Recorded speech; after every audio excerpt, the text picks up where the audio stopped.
All attendees are in listen-only mode. Hello everyone and welcome to today's webinar. Today's webinar is part 2 of the Lesson 8 exam webinar series. That series was started yesterday by Zach, and you can find that recording for part 1 on our resources page.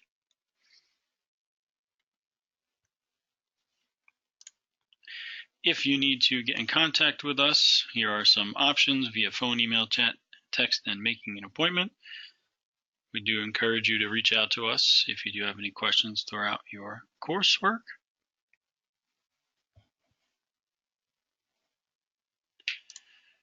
If you have any questions today, you can send those to Zach.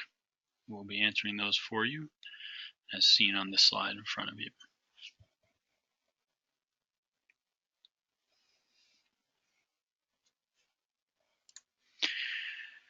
Okay, so for today's objectives, we're going to discuss the following 6 items: showing reflexive verbs and sentences, talking about commands, regular and irregular, formation of the preterite tense, formation of imperfect tense, and then the difference between them. And we'll have time for questions as well. And as I said, this is part 2 of this Lesson 8 series. So a lot of the material for the beginning of this exam can be found in our other webinar from yesterday.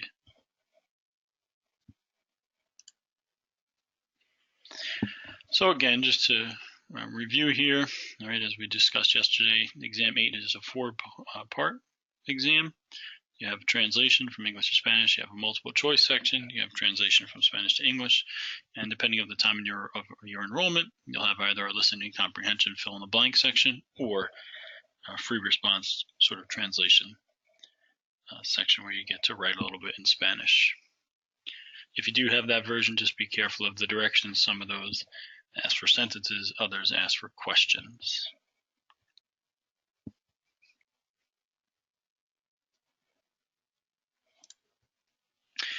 All right, so for our first topic, we're going to discuss reflexive verbs.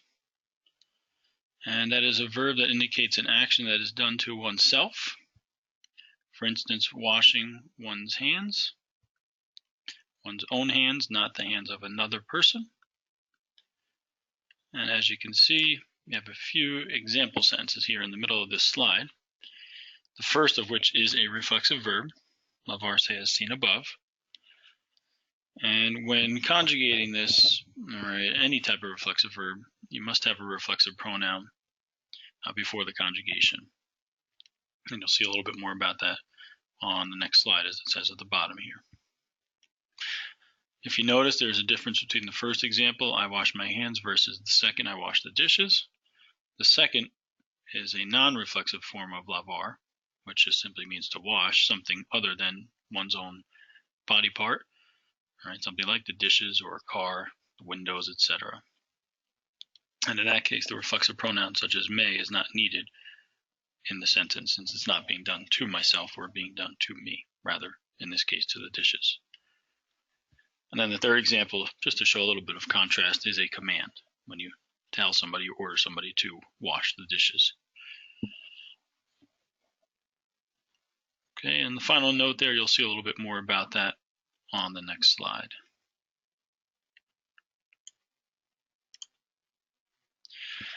So the reflexive pronouns that I mentioned on the previous slide are shown at the top of the screen here. Depending on the person, the subject or subjects, your pronoun will change. Okay, the first singular is may, second singular te, both third persons are se, and first plural at the top right would be nos. You can see that in our examples down below. If I am introducing myself to somebody, it's me presento. But if we are introducing ourselves to someone, it's nos presentamos. Similarly, on the right side, if he or she remembers something, or they remember something, it's either se acuerda, singularly, or se acuerdan, plurally, just to show a few different examples of each of those verbs. So if you notice, each of those conjugations in both charts below begin with a reflexive pronoun from the chart above, and then the conjugation agrees with that pronoun. The me goes with the o ending, te with the as ending, so on and so forth.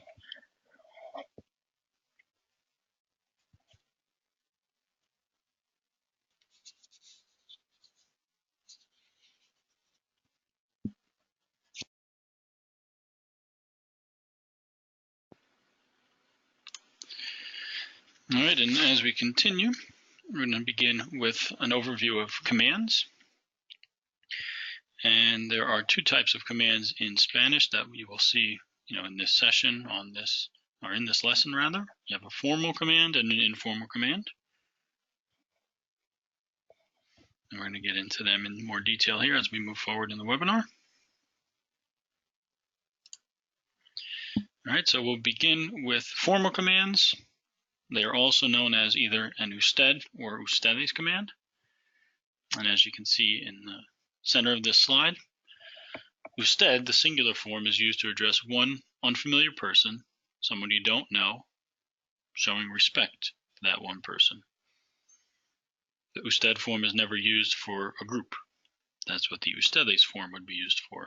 As you see, it's addressed or used to address more than one person, both familiar and unfamiliar, whether you know them or not.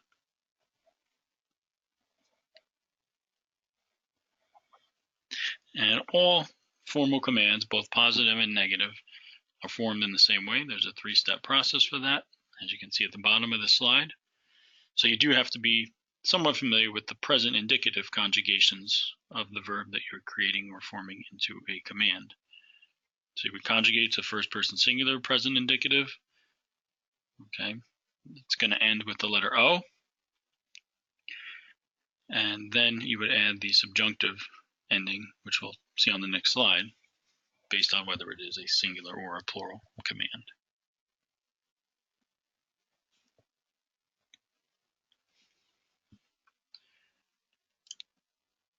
So at the top of this slide, this is just a continuation of the previous. You do have your singular endings, either an E or an A.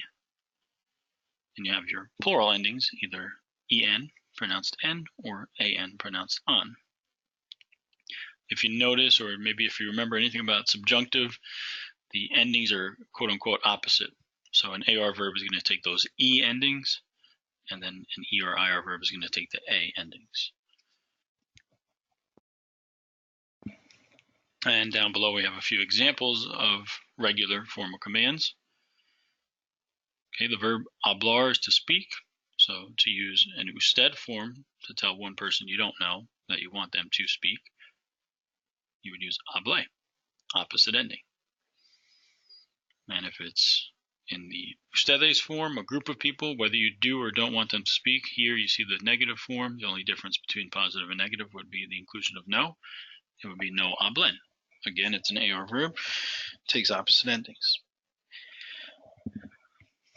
And you see a few more examples. Now the second one, for instance, escribir, the verb to write, it's an IR verb, takes opposite endings, takes the A endings. So escriba usted, telling somebody, one person, to write something, and escriban or no escriban, don't write in this case. Again, opposite endings, but plural shown on the right, singular shown on the left.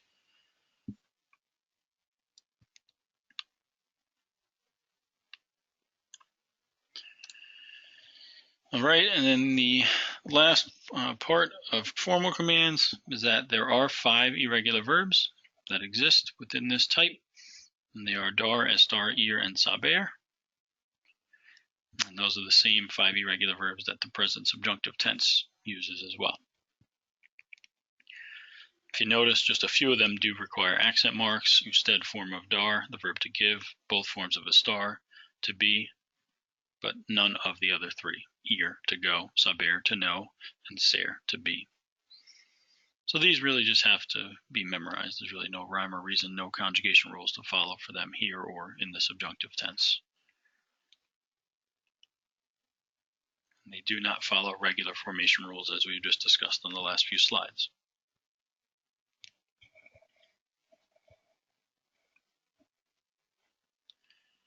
Before we transition, if you have any questions, don't forget you can send them in to Zach at any time.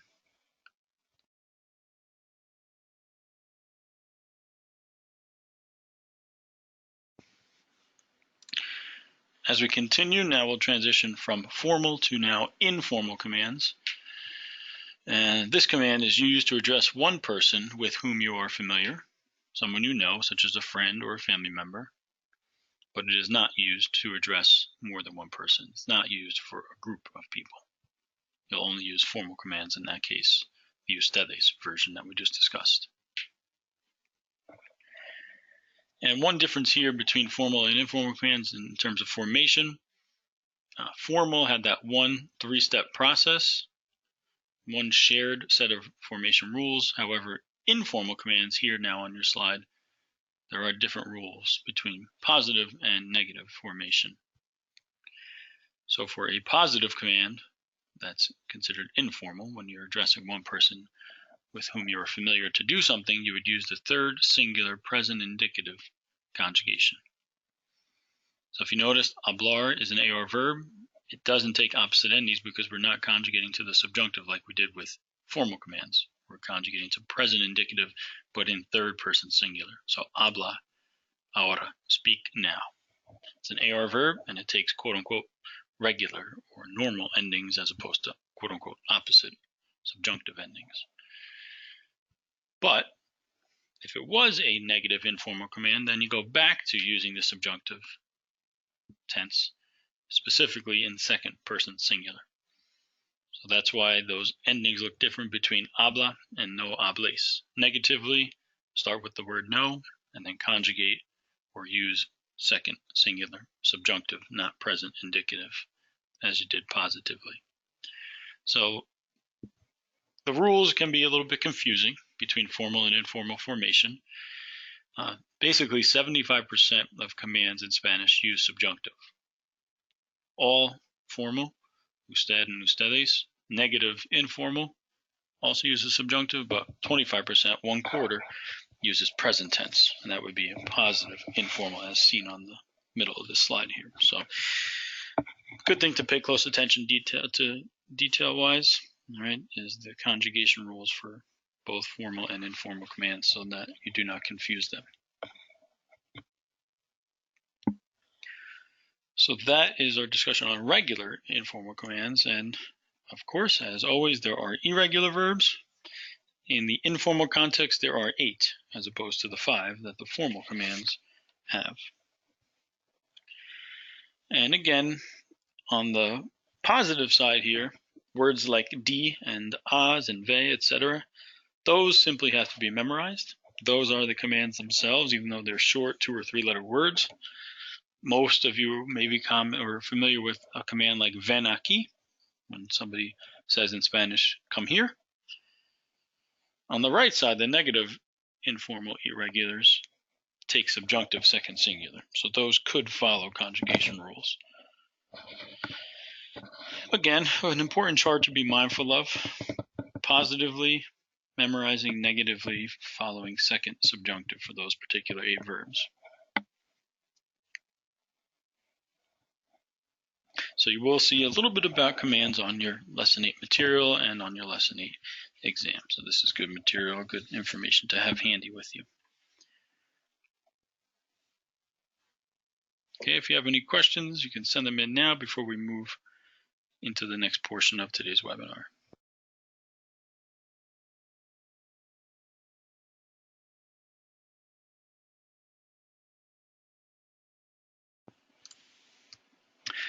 All right, the next part of today's webinar is the past tense or the past tenses in Spanish. And there are a few. For this lesson, we're going to focus on the simple tenses, the preterite and the imperfect. Simple tense just meaning each of these tenses conjugations are made up of one word, not multiple words. And the preterite tense is something that happened, at one time. For instance, I woke up at 8 o'clock this morning. I left the house at 9 o'clock. I ate breakfast at 9:30.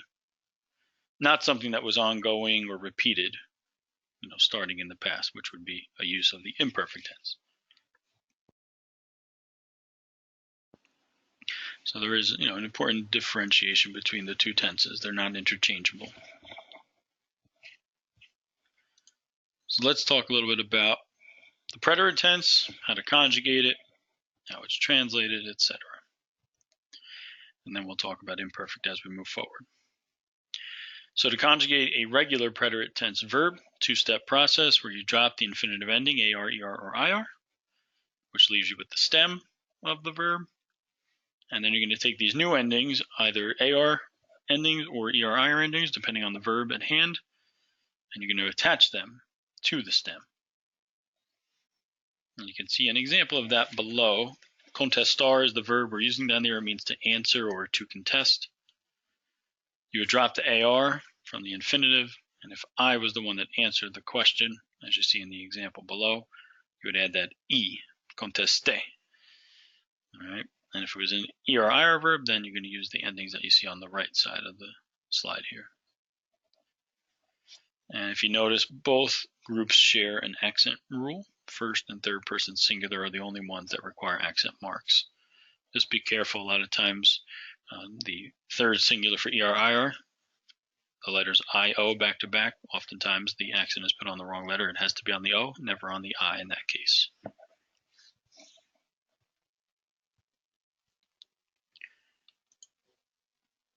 As far as imperfect tense is concerned, the one that's used to express an ongoing or repeated action, again, there's a two-step process to conjugate regular verbs in this tense. Again, you would remove the infinitive ending, the AR, the ER, the IR, and then you would add the endings you see here to the stem. So the same approach, the same conjugation steps between the preterite and the imperfect regular verbs, but the difference is the endings used. And that's how you differentiate one tense from another in Spanish. And in this case, you have endings like aba, abas, so on and so forth, ia, ias, and so on and so forth. Accent only on first plural for AR verbs, but accents on every person for ER, IR verbs.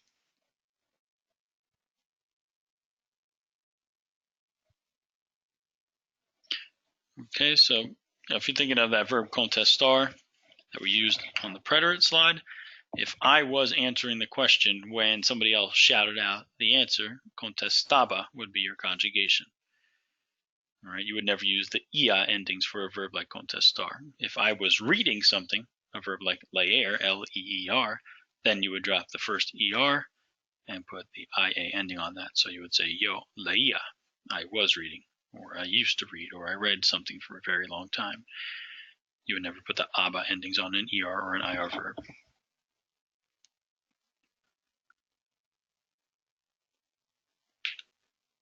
Again, if you have any questions, feel free to send them in at this time before we move forward into the last portion of today's webinar.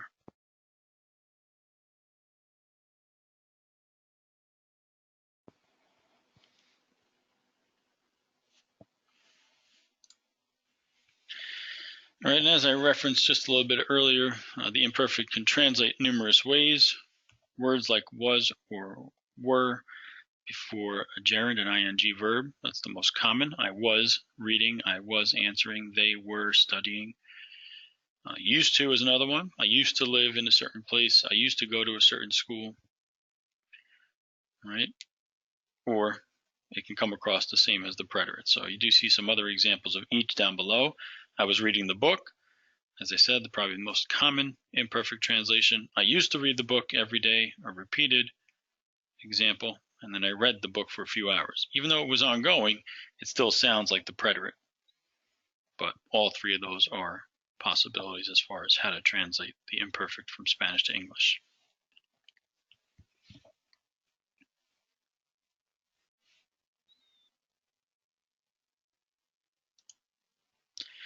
All right, so that does wrap up our webinar.